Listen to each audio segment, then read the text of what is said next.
Welcome to the Business Scholarship Podcast, interdisciplinary conversations about new works in the broad world of business research. I'm your host, Andrew Jennings. If you like what you hear today, please consider subscribing to the podcast or sharing with others who might like it too. And if you have ideas for future episodes, let me know. My email address is andrew@andrewkjennings.com, and I look forward to hearing from you.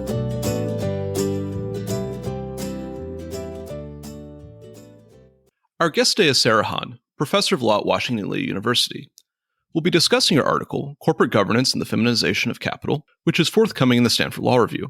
I'll add a link to the paper in the show notes for the episode. Sarah, welcome back to the Business Scholarship Podcast. Oh, it's great to be here, Andrew.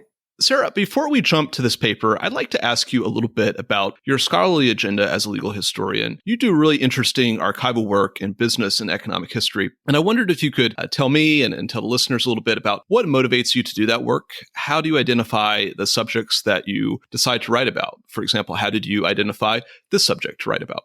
I have an undergraduate degree in history and a JD. I'm not a PhD historian, and this paper, I guess, is my second sort of historical paper. This one came out of a book project. So in 2019, 2020, I went on sabbatical and I was working on a book that I thought was going to be about the movement for corporate democracy. So I wanted to understand what that movement was back in the beginning of the 20th century and how it evolved and eventually failed, right? And that book project ended up getting kind of backburnered when I stumbled upon the history that I tell in this paper. So while I was doing all this historical research for that book, and eventually that book kind of became more about the power struggle that was playing out between small shareholders and managers. While I was doing all that historical research, I kept stumbling on articles about how women were taking over stockholding and women were invading the capital markets. And I kept puzzling over these articles and I didn't believe them. I thought they were wrong and strange. And I was very skeptical. And then one day I read an article that referred to how a company had disclosed the gender of its stockholders in its annual report.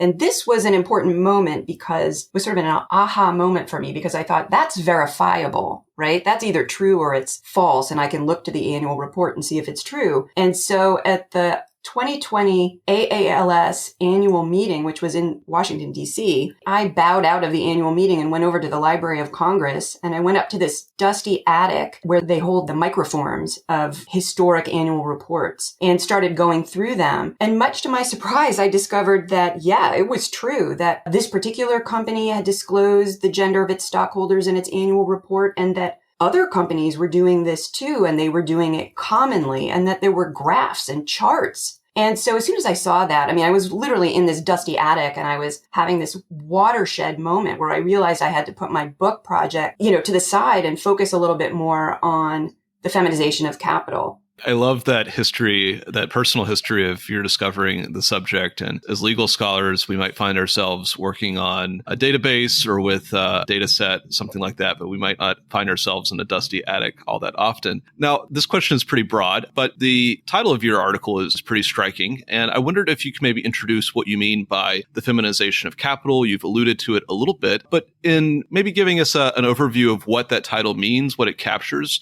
if you could give listeners an overview of the history you cover in this paper. So during the first half of the 20th century, what was the status of women as stockholders and what motivated them as stockholders? How did this economic status track women's claims to greater political and social rights during this period? The core insight of the paper is that the identity of the human actors who were shareholders in public companies mattered during this time to the way that corporate theorists were thinking about the role of shareholders. So there was a connection between who the shareholders were, and especially their gender, and what the theorists thought shareholders' role should be in corporate organization. So when I talk about the feminization of capital, I'm referring to capital as the group of human actors who own stock in public companies. So I'm using the term capital similarly to how we might use the term labor, right, to mean workers, and management to mean the human people who were doing the managing. In 1900, so at the turn of the 20th century, stockholding was something that was done by men, mainly. It was a majority male. And by the middle of the 20th century, by 1956 for sure, stockholding was something that was mostly done by women, and stockholding was majority female, talking again on a per capita basis. This data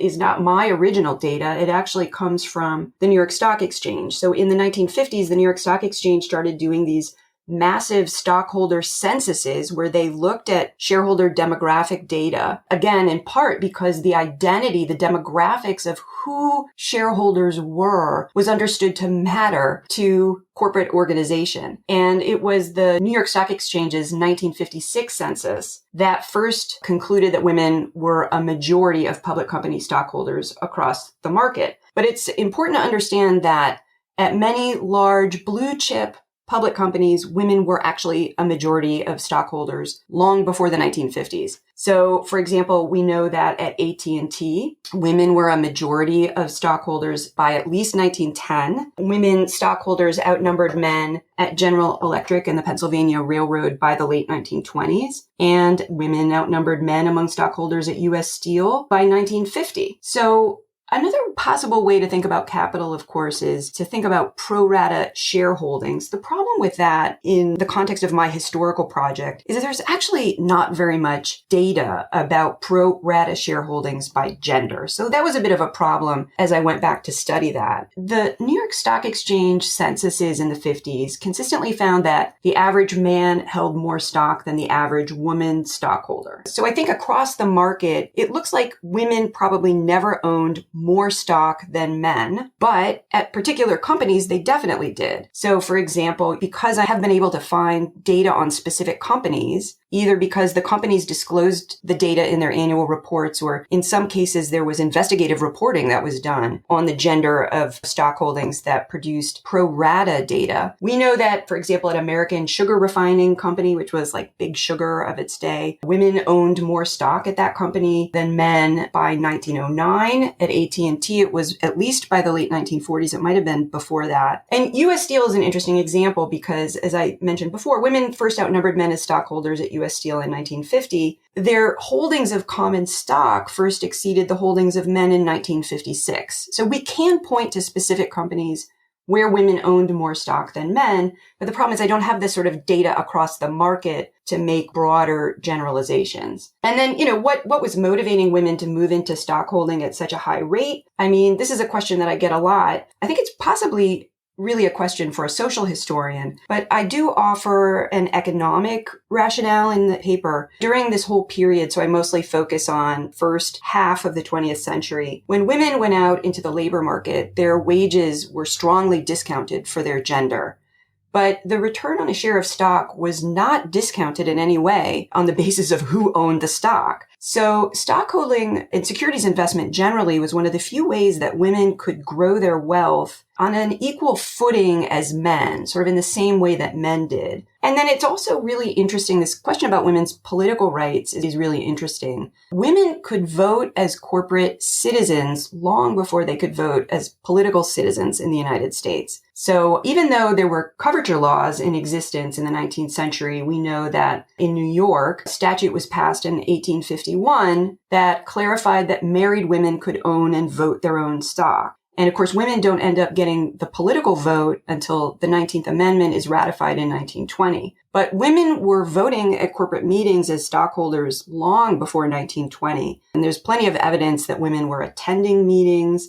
They were active in meetings, speaking in meetings. They were making resolutions and motions. And so there's sort of this interesting story. I don't even get into it as much as I would like to get into it in this paper. This interesting story about the difference between women's ability to function as political citizens versus citizens in corporate governance. At the top of the show, you mentioned that this paper really stems from a book project that you're working on about the role of smaller shareholders in corporate governance. Here, you note that you found that women were a significant block of shareholders in many companies, and in some companies, they held an outright majority of shares. How did this translate to their exercise of shareholder power? And how did managers and boards respond to their presence within the capital structure? It's really interesting because, I document in the paper the strength of women as a shareholding demographic, and yet women were never able to successfully translate that into real power, especially managerial power. Women never really coalesced into an interest group of stockholders that voted together. After World War II, there was this nascent movement for women's economic suffrage, and it was almost created by a shareholder activist named Wilma Sauce. So she formed an organization of women stockholders, and she collected and voted proxies from women and men as part of a campaign that she waged to put women on boards of directors and also to pursue other reforms that were sort of corporate democracy reforms, including cumulative voting, reforms that she thought would either advance women's rights or that would help the corporate democracy movement. But her efforts really didn't pay off. After small shareholders started having some success after World War II, so there was Wilma Sauce and sort of women stockholders, but there were also other small stockholders pushing other reforms. They started to have some success. They were bringing resolutions and the voting support for them was increasing year after year. The shareholders started to get what I would describe as very strong pushback from corporate management. So in most companies, demands by women stockholders to add women directors were just simply rejected. Male business leaders, I think, often didn't think that women had any place at the management table. Some of them were pretty explicit in saying this. I have some quotes to that effect in the paper. And then Eisenhower, he's elected in 1952, the end of 1952. He assumes the presidency in 1953. And by the end of 1953, Eisenhower's Security and Exchange Commission is changing the proxy rules in some ways that end up curbing the power of shareholder activists. And this had a real effect on women stockholders and other groups of small stockholders. And then more generally, corporate managers' practices regarding proxy solicitation and the voting of shareholders' proxies were very aggressive and very effective. And all of this just added up to the defeat, I think, of any effort by women stockholders to unify and flex their shareholding power. And of course, it also defeated more generally the social movement toward corporate democracy. One of the key sources of data that you found in this paper was that government agencies, stock exchanges, companies themselves were tracking shareholder by gender. Major newspapers also reported on this topic. What motivated this activity? What made these statistics become of interest at the time? And when did these actors stop keeping and reporting this information? And did you find any reasons for why this information was no longer routinely taken and reported to the public? This to me was sort of the holy grail of my research, right? As soon as I saw that companies were tracking the gender of their stockholders and disclosing it in their annual reports, the very first question I had was, why? Why are they doing this? What information is it that business leaders think the gender of stockholding sheds on their business? And sadly, I have yet to stumble across any document or expression by a corporate leader that clearly addresses this. I can point to numerous disclosures in annual reports and graphs and charts where companies are disclosing comparative data about stockholder gender. I found a 1953 article in the Harvard Business Review where the author recommends that all companies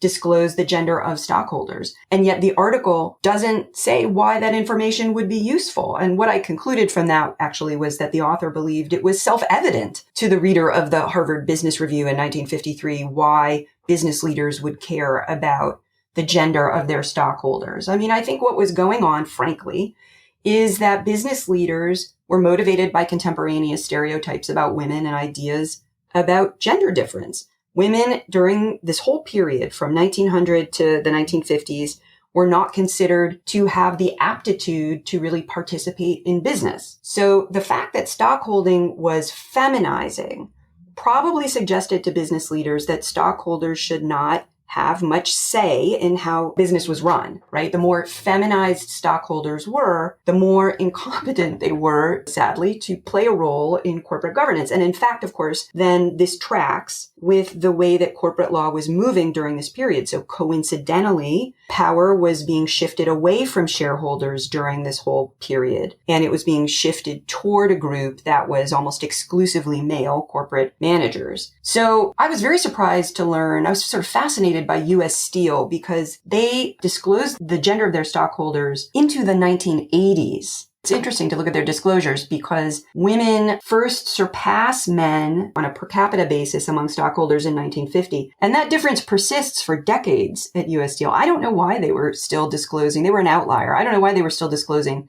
the gender of their stockholders into the 1980s. Most companies had stopped in the 1950s or 60s. I think some companies, and I'm thinking of AT&T in particular, they had women stockholders showing up to meetings and making arguments about how there should be women on the board of directors because there were so many women stockholders. And I think that may have influenced some companies to stop, frankly, disclosing that information because it was being weaponized by women activists. And so it's really after the 50s and 60s that the data kind of goes away. And then, of course, also that is the period where we start to see more of a focus on institutional investing. And so there's a conceptual shift away from caring about individual retail stockholders toward caring more about institutional investors. So these statistics may have been of interest because of, in part, gendered stereotypes.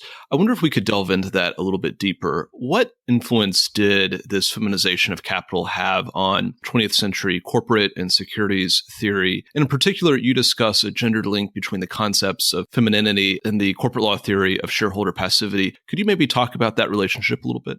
About half of my paper is actually devoted to surveying all of the ways in which the feminization of capital might have influenced corporate theory. And it is very much a survey. I think there's a lot more work that needs to be done on all of this at a theoretical level. The two most important subjects I think I touch on are the separation of ownership and control, and then the idea of shareholder passivity. And both of these, I argue, were probably influenced, shaped by ideas of gender difference. So the separate spheres of corporate organization are the strong managers versus the weak owners. And of course, the separation of ownership and control is the basis of modern agency cost governance. It's familiar to any corporate law professor who's listening to this podcast. I argue that this construction more or less imported the separate spheres of gender difference to corporate theory. And of course, the separate spheres of gender difference would have been familiar to anyone of Burleigh Means's era. I don't think gender difference explains everything about the separation of ownership and control, right? So I want to be careful to say that. But I also think we can't really understand the historical evolution of that idea without appreciating how it reinforced ideas of gender difference that were so powerful during that era. So on the one hand, you had corporate managers who were exclusively male, who were presented as active and strong and in control. And then on the other hand, you had corporate shareholders who were increasingly female, eventually a majority female, who were presented as weak and passive and lacking control. You get this kind of bilateral division within corporate organization. From that division, you get, of course, the trope of the passive stockholder.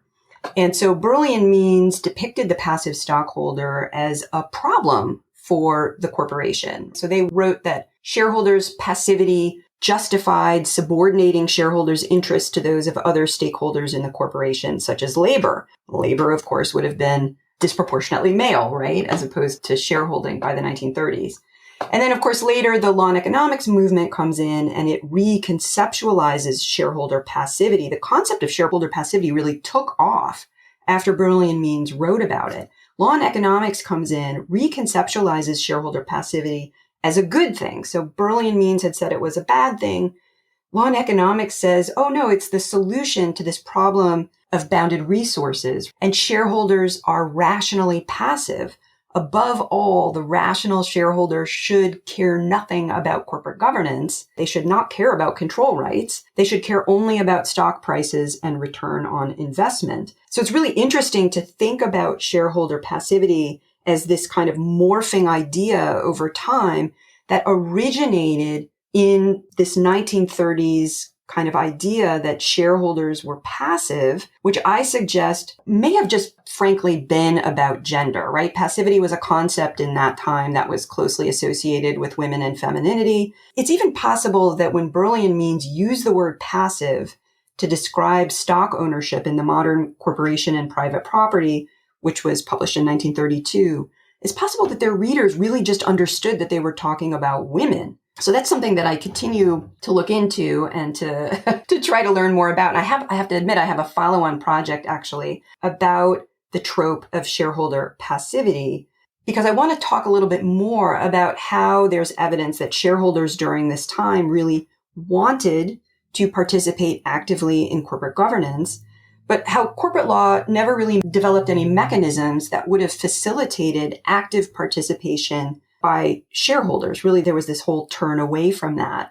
And then you can really track that to the present day when I think we've seen this resurgence in interest in shareholder activism. There are a lot of people who own stock in companies that want to play more of a role and that want to be more active and that think actually that activism is essential to business sort of heading in the right direction. So I will have more to say on the subject of shareholder passivity and probably the separation of ownership and control as well. So we'll look forward to those papers, and maybe toward the end of this conversation, we can talk a little bit about the way forward from this research. A few minutes ago, you mentioned 1950s, 1960s, firms were starting to turn their attention away from individual shareholders toward institutional shareholders. And you spend a good amount of time in the paper tracing a transition from the feminization of capital to the institutionalization of capital. What do you mean by that, the institutionalization of capital? What impacts did it have on corporate law and corporate governance? And about when did we start seeing it happen? In some ways, this is one of the more provocative points that I make in this paper, that the rise of institutional investing, which really starts to happen in the 1970s and after, was essentially gendered in its effect. So by that time, women made up more than half of retail stockholders, and they were in a position to vote their stock. But then you get the de-retailization of stock, in which people essentially switched from holding stock as individuals to holding stock through intermediaries like investment funds and pension funds. And I argue that one way to think about this is that it essentially restored male voting control over a lot of women's stock. That's because fund managers and brokers and bankers who were voting that stock were almost exclusively men. But the beneficial holders of a bunch of that stock were women, right? And fund management jobs are still dominated to this very day by men. In the article, I give the example of the California State Teacher Retirement Fund, which is one of the largest public pension funds in the United States. The beneficiaries of that fund, of course, are K-12 teachers. 70% of them are women. But the fund managers who vote the stock are reportedly 64% male, and that is today. So obviously this was more skewed decades ago. The rise of institutional investing didn't really take off until the 1970s or later in terms of voting strength. But there was a shift in attention, particularly in the literature, the academic literature. There was a shift toward paying attention to institutional investors before that happened. And there's a writer that I quote in the paper, an academic, who wrote in 1963 that he felt the field was giving disproportionate attention to institutional investors when individual holders really held most of the voting power, and he's sort of puzzling over why that might be. So again, I don't know that gender bias was playing a role in that shift of attention or focus, but it is a fact that there is almost nothing in the economics literature, the corporate law literature, or the business management literature that discusses women shareholders at all. It's completely missing or erased from the literature. And so if you're just looking at the academic literature, you wouldn't even know women were there. It just suddenly looks like institutional investing becomes super, super important. So this writer was saying, well, they're not important yet. And I think this is an issue that deserves greater consideration than I've been able to give it in the article. We live now in an era of institutional investing. So I think that makes it particularly interesting to a current audience. This is a weighty article in part because it opens up so many different avenues and so many different questions. And you allude to some of your follow-on projects earlier in this conversation, but I wonder if you can maybe talk a little bit about how this article points the way forward for research by yourself or others. What questions does it really leave to be studied? And are there any key takeaways that you'd like listeners and readers to have from this paper? Well, I have a lot to say on this. I have been really surprised by what my research turned up on this subject. And what that tells me is I think that there is still a lot of interesting historical work that can be done on the origin and evolution of modern corporate capitalism that might surprise us. I think that this history is fertile ground for all kinds of new work. So I would really encourage business law academics like myself and certainly historians to delve into this history. And no one should feel like we've worked over this history and we kind of know it all really well. I think we don't really have our hands around it, honestly. I started a different book project and I'm still kind of committed to that book project. And it's taking me in some different directions. So I want to wrap that up. But this article is probably the genesis of a new, very academic book project. A lot of readers have said to me, I just want to know more and more and more about this. How did this happen? Why haven't we heard about it? And what was really going on here? This article is like the tip of the iceberg in terms of answering those questions. So I think there's a book project here. But I also think that lots of other writers should consider thinking about gender and corporate history regarding whatever it is they're studying. Just to take an example, my article basically starts at 1900, but I think there's a really interesting story about women's shareholding in the 18th and 19th centuries that would be very much worth studying. And again, that might shed some light on women's political rights or their sort of social and political functioning in society before the 19th Amendment gives women political citizenship in 1920. I also think more recently, there's been a turn in corporate law scholarship that questions agency cost theory. And of course, agency cost theory originates in the separation of ownership and control. I think there is room to do some work there, trying to figure out if the separation of ownership and control paradigm that's been so powerful and influential in our field, if that is really useful anymore, and if maybe some aspects of gender bias were embedded in it decades ago, whether that matters, for example. I think also the paper suggests that there may be a really interesting story about board diversity and board gender diversity. We haven't really talked about that in this conversation. And I haven't written in that literature, but, there is a really robust literature about board gender diversity. And there's been a movement in the last couple of decades to put more women on boards of directors.